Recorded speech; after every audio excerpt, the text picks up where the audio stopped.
પોલીસના ચુસ્ત બંદોબસ્ત વચ્ચે 7મા દિવસે શહેરના જૂની કટીના શ્રીજી પ્રતિમાની વિસર્જન સવારે નીકળી હતી। વડોદરા શહેરમાં ચાલી રહેલ શ્રીજી મહોત્સવને લઈને લોકોમાં અનેરો ઉત્સાહ જોવા મળી રહ્યો છે। બીજી તરફ વડોદરા શહેરમાં કાયદો અને વ્યવસ્થા જળવાઈ રહે તે માટે પોલીસ વિભાગ સજ્જ બન્યો છે। વડોદરા શહેરના અતિ મહત્વ ધરાવતા એવા જૂની કટીના શ્રીજીની પ્રતિમાનું 7મા દિવસે વિસર્જન કરવામાં આવ્યું હતું। તે પૂર્વે જૂની કટી ખાતે વિવિધ મહાનુભાવો દ્વારા શ્રીજીની પ્રતિમાની મહાઆરતી કરવામાં આવી હતી।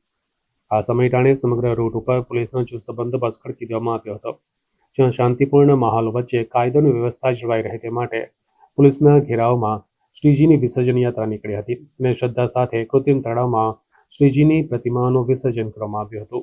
આજે બરોડાના ભાજપના તમામ કાર્યકર્તા અને મેયર, ધારાસભ્ય અને કોર્પોરેટરો બધા જ હાજર રહ્યા હતા અને અમારી સવારી હવે 6 વાગે જૂની ગઢીથી નીકળી પાણીગેટ, માંડવી, ન્યાય મંદિર અને કૃત્રિમ તળાવે જશે।